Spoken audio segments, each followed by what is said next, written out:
Everyone, welcome back to the Samajik Guru channel. आज हम करने जा रहे हैं क्लास 11th के इकोनॉमिक्स का सैंपल पेपर, जो कि हेल्प करने वाला है आपके सितंबर एग्जाम्स में। तो वीडियो को स्टार्ट करते हैं, बट उससे पहले अगर चैनल पे नए आए हैं तो चैनल को फटाफट से सब्सक्राइब कर लो, क्योंकि यहाँ पर इस तरीके का हेल्पफुल कंटेंट अपलोड होता रहता है। तो बच्चों, बिना देरी किए वीडियो स्टार्ट करते हैं। पेपर पैटर्न देख लेते हैं। तो बच्चों, टाइमिंग आपको 3 आवर्स की दी जाएगी। पेपर 80 मार्क्स का आएगा। जो सेक्शन ए है उसमें एक एक नंबर के 20 क्वेश्चंस पूछे गए हैं। ठीक है, सबसे पहला क्वेश्चन जो हमसे पूछा गया है वो है, which of the following is not an example of primary sector. Primary sector का एग्जांपल जो है वो नहीं है। ठीक है, तो कौन सा नहीं है? बैंकिंग। ठीक है, अगला क्वेश्चन है, when was the census held in India for the first time under British rule. British rule के दौरान जो है सबसे पहली बार जनगणना जो है वो कब हुई थी? 1881 में। Next, who makes plan in India at present. तो इंडिया में प्लान जो है वो कौन करता है? तो आंसर है नीति आयोग। ठीक है, इसके बाद बेटा अगला क्वेश्चन है, when was NITI Aayog established. NITI Aayog की स्थापना कब हुई थी? 2015 में।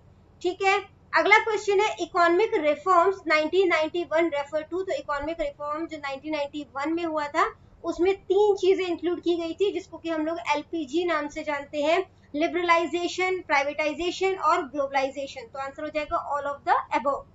नेक्स्ट क्वेश्चन है, what does education provide to me. Education जो है वो हमें क्या देता है? अच्छा स्टेटस भी देता है, अडेप्टेबिलिटी भी होती है कि हम चीजों को अडेप्ट कर पाते हैं, हमें समझने की शक्ति भी उत्पन्न करता है। तो आंसर हो जाएगा ऑल ऑफ द अबव। ठीक है, अगला क्वेश्चन है, when did the present day Punjab come into existence. तो जो पंजाब है, ठीक है, वो उसका अस्तित्व जो है वो, जो प्रेजेंट डे का पंजाब है उसका अस्तित्व जो है वो कब हुआ था? 1 नवंबर 1966 को। ठीक है, नेक्स्ट क्वेश्चन है बेटा, in which year did the green revolution take place in Punjab. Punjab में ग्रीन रिवॉल्यूशन जो है वो कब स्टार्ट हुआ था? 1966 से 67 के बीच में। नेक्स्ट क्वेश्चन है, which city in Punjab is famous for manufacturing sports goods. तो स्पोर्ट्स गुड्स के लिए पंजाब की कौन सी जगह जो है वो फेमस है? आंसर है Jalandhar. In how many parts can the revenue source of any government be divided. तो रेवेन्यू सोर्स जो है गवर्नमेंट का वो कितने पार्ट्स में डिवाइड किया जा सकता है? 3 पार्ट्स में। ठीक है, टैक्स रेवेन्यू हो जाएगा, नॉन टैक्स रेवेन्यू हो जाएगा, इसके अलावा कैपिटल रिसीट्स हो जाएगा। ठीक है, इसके बाद बेटा आ जाता है fill in the blanks. Black soil is particularly suitable for cultivation of. तो ब्लैक सॉइल जो है उसमें क्या अच्छे से उगता है? कॉटन। ठीक है, तो आंसर हो जाएगा कॉटन। अगला क्वेश्चन है, in India dash sector is generating new avenues of employment. तो न्यू मतलब कि एवेन्यू जो है एम्प्लॉयमेंट का, बेसिकली एम्प्लॉयमेंट जो है वो जनरेट कर रहा है, तो सर्विस सेक्टर। ठीक है, अगला है, full form of NABARD is. तो नाबार्ड की फुल फॉर्म क्या है? नेशनल बैंक फॉर एग्रीकल्चर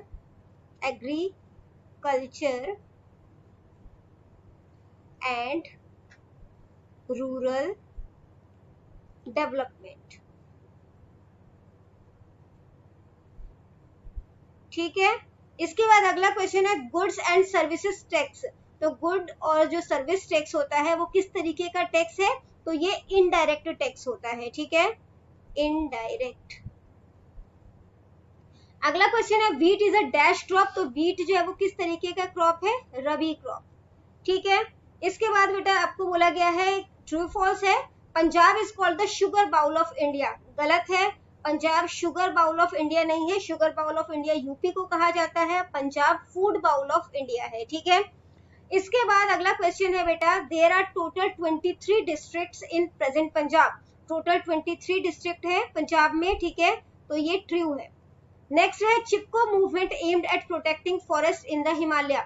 तो जो चिपको मूवमेंट स्टार्ट किया गया था, चिपको आंदोलन जो था वो हिमालय को प्रोटेक्ट करने के लिए किया गया था। बिल्कुल सही है। ठीक है, जो हिमालय के जो जंगल थे उनको प्रोटेक्ट करने के लिए किया गया था। ठीक है, अगला क्वेश्चन है, disguised unemployment is a common form of unemployment in rural India.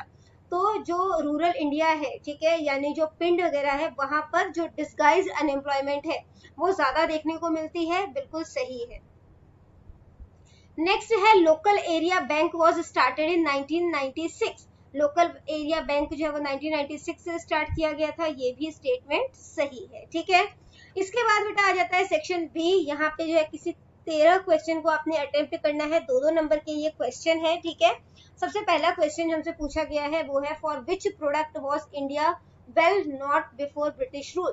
तो ब्रिटिश रूल से पहले इंडिया जो है वो किन किन चीजों के लिए जो है वो जाना जाता था, तो वो जाना जाता था टेक्सटाइल्स के लिए, ठीक है, मसालों के लिए, स्पाइसेस, इसके अलावा जो है जेम्स, ठीक है, हीरे जवाहरात के लिए, ठीक है, ज्वेलरी। नेक्स्ट है बेटा right any 2 activities of service sector. Service sector के 2 एग्जांपल कौन कौन से दे सकते हो? एक हो जाएगा हमारे पास banking services,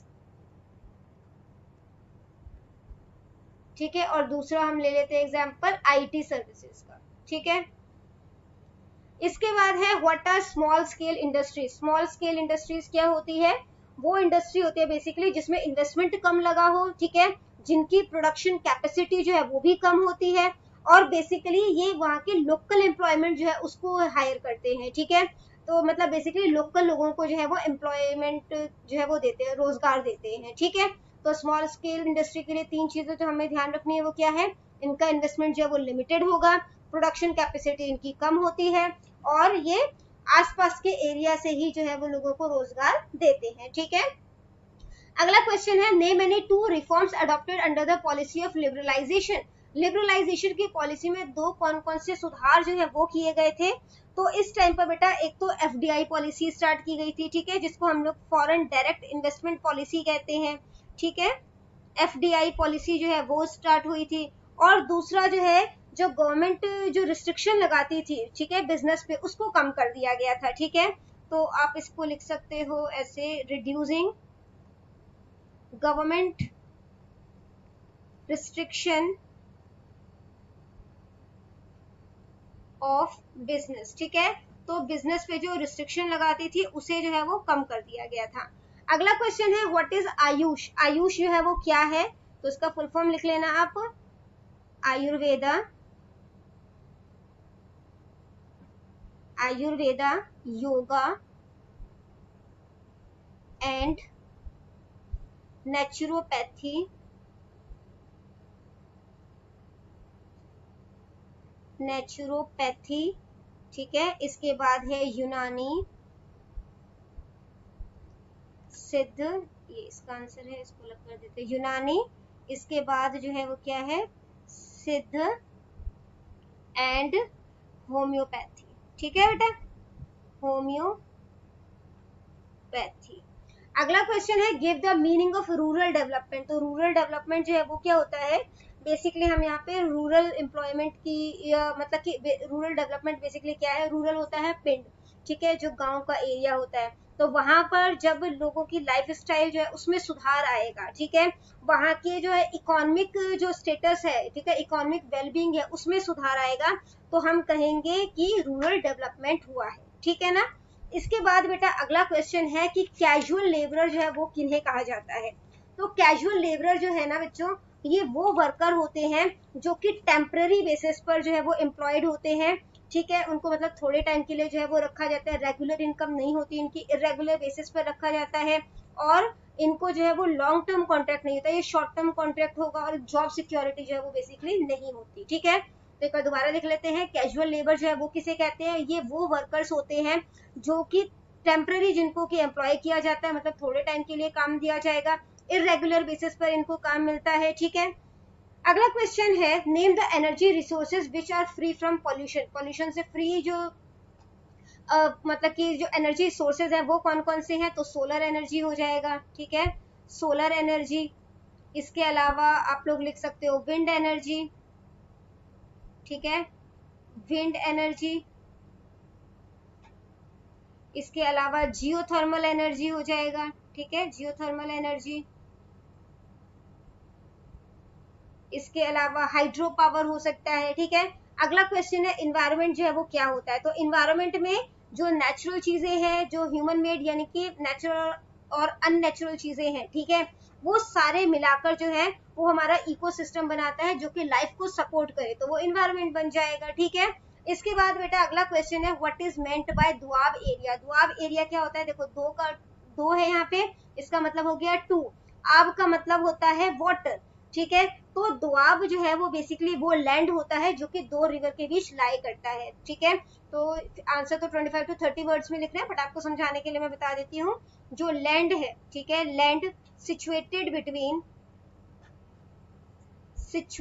between two reverse, ठीक है। तो जो लैंड जो है वो दो रिवर्स के बीच में होते हैं उसको दोआब कहा जाता है। यहाँ का जो लैंड होता है वो बहुत ही ज्यादा फर्टाइल होता है, ठीक है। अगला क्वेश्चन है what is the meaning of the word Punjab. Punjab का क्या मतलब होता है? तो इसका मतलब होता है लैंड ऑफ 5 रिवर्स, ठीक है। And what is the area of present day Punjab. Area बेटा आप लोग कंफर्म कर लेना कि कितना एरिया है इसका, ठीक है। अगला क्वेश्चन जो है वो देखते हैं what are food crops and commercial crop. तो फूड क्रॉप नाम से पता चल रहा है, तो इसमें अनाज उगाया जाएगा, सब्जियां उगाई जाएंगी, जो ठीक है, फ्रूट्स उगाए जाएंगे, बेसिकली जो ह्यूमन कंजम्पशन के लिए होता है, ठीक है, खाने पीने की चीजें जो है वो उगाया जाएगा। कमर्शियल क्रॉप जो होता है वो प्रॉफिट कमाने के लिए जो है उगाया जाता है, ठीक है, जैसे कि कॉफी, ठीक है। इसके अलावा टोबैको उगा लिया, शुगर केन, कॉटन, जिनसे कि ज्यादा प्रॉफिट हो। अगला क्वेश्चन है what is meant by disguised unemployment in which sector it is found. तो डिसगाइज्ड अनएम्प्लॉयमेंट जो है वो क्या होता है? जहां पर जो है वो बेसिकली हमें जो है वर्कर काम करता हुआ दिख रहा है, ठीक है, लेकिन वो काम करे या ना करे उसका कोई फर्क नहीं पड़ता वहां पर, ठीक है। जैसे कि अगर हम एग्जांपल लेते हैं, एक मतलब कि एक परिवार में उनके पास कुछ छोटी सी जमीन है, ठीक है, वहां पर दो लोगों की जरूरत है कि वहां पे खेती बाड़ी करने के लिए दो लोगों की जरूरत है, पर वहां पे उसी खेत में जो है घर के 4 बंदे थे तो चारों लगे हुए हैं काम पर, तो दो लोग जो एक्स्ट्रा लगे हैं वहां पर, ठीक है। तो वो क्या है? डिसगाइज्ड अनएम्प्लॉयमेंट है, ठीक है। और ये किस सेक्टर में पाया जाता है? ये बेसिकली एग्रीकल्चर सेक्टर में ही पाया जाता है। ऐसे आप इसको ऐसे भी याद रख सकते हो, डिसगाइज्ड अनएम्प्लॉयमेंट का क्या मतलब होता है? छिपी हुई बेरोजगारी, ठीक है। तो बेरोजगार तो है बट वो छिपा हुआ है, क्योंकि लोग आपको काम करते हुए दिखेंगे, लेकिन वो बेरोजगार कैसे हैं? क्योंकि वहां पे उनकी जरूरत नहीं है, तो दो लोग वहां पे बेरोजगार काउंट हो रहे हैं। अगला क्वेश्चन है बेटा what is meant by goods and service tax and who levees it. तो जीएसटी क्या है और इसे कौन लागू करता है? तो जीएसटी बेसिकली बेटा जो ये एक इनडायरेक्ट टैक्स होता है, ठीक है, जो कि गुड्स जो सप्लाई करते हैं या जो सर्विसेज सप्लाई कर रहे हैं उसके ऊपर लगता है। और इसे कौन जो है वो लागू करता है? तो इसे सेंट्रल गवर्नमेंट लागू कर सकती है, स्टेट गवर्नमेंट लागू कर सकती है, ठीक है। जब इसको सेंट्रल गवर्नमेंट जो है वो लागू करती है तो वो हो जाता है सीजीएसटी, ठीक है, सीजीएसटी। जब इसे स्टेट गवर्नमेंट लागू करती है तो वो हो जाता है एसजीएसटी। और जब जो है मतलब कि जो सामान है या बेसिकली इंटर स्टेट ट्रांजेक्शन हो रहा है, ठीक है, तो वहां पर जो है वो आईजीएसटी जो है वो लग जाता है, ठीक है ना। इसके बाद बेटा अगला क्वेश्चन है describe the various tax sources of revenue of the Punjab government. Punjab government के टैक्स सोर्सेज जो है उसके जो मतलब कि बेसिकली कहाँ कहाँ से इनको जो है वो इनकम जो है वो प्राप्त हो रहा है वो आपने बताना है, ठीक है। तो प्रॉपर्टी टैक्स से होता है, इसके अलावा एसजीएसटी लगाते हैं, सेल्स टैक्स होता है, एंटरटेनमेंट टैक्स लेते हैं, ठीक है। इसके बाद बेटा आपको सेक्शन सी जो है उसमें 6 क्वेश्चन जो है वो मतलब उसके आंसर देने हैं आपने, एक एक नंबर के ये क्वेश्चन है, आपको पैराग्राफ दिया गया है, पैराग्राफ को रीड करना है, इसी में इसके आंसर्स हैं, ठीक है ना। तो सबसे पहला क्वेश्चन है बेटा what was NABARD setup, sorry when was NABARD setup. तो नाबार्ड जो है वो कब जो है वो सेट किया गया था? तो ये सेट किया गया था 1982 में, यहाँ पे आंसर है देखो, नाबार्ड वाज सेटअप इन 1982, ठीक है। तो ये फर्स्ट आंसर हो गया। अगला क्वेश्चन है what is the full form of CISF, ठीक है।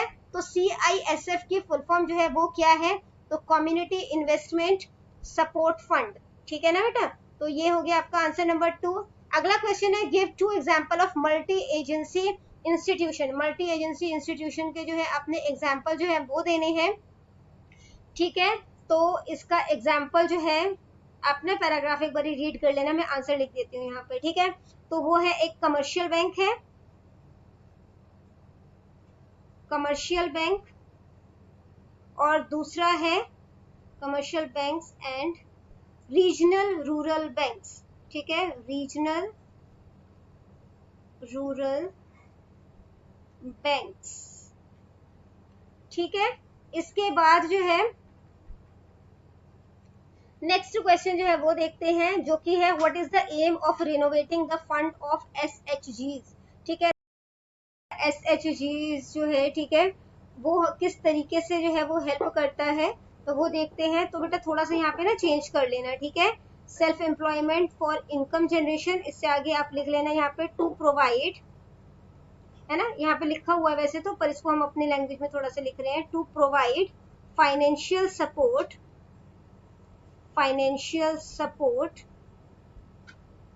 फॉर सेल्फ एम्प्लॉयमेंट, ठीक है, एंड इनकम जनरेशन कर दो, तो ये इसका आंसर हो जाएगा। ठीक है, ये हमारे पास आंसर नंबर क्या हो गया 4। आंसर नंबर 3 बेटा देखो यहाँ पर है मल्टीनेशनल, ठीक है, ये रहा।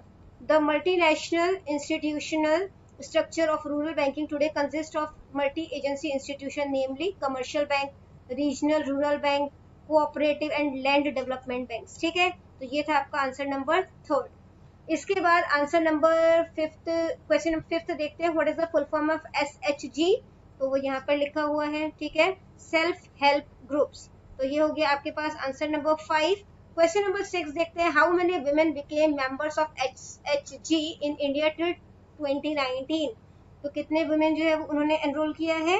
Bye May 2019 nearly 6 crore women in India have become member in 54 lakh women SHGs। ठीक है, तो ये हो जाएगा आपके पास आंसर नंबर 6। इसके बाद बच्चों सेक्शन डी है, 4 मार्क्स के 4 क्वेश्चन जो है वो आपने अटेम्प्ट करने हैं। ठीक है, क्वेश्चन जो है उसके आंसर आपने 80 to 100 वर्ड्स में लिखने हैं। पहला क्वेश्चन है कुछ इंडस्ट्रीज जो है मॉडर्न इंडस्ट्रीज के बारे में बताना है, which were in operation in our country at the time of independence, independence के टाइम से जो चले आ रहे हैं। नेक्स्ट है what should be the goals of planning, planning का क्या गोल होना चाहिए।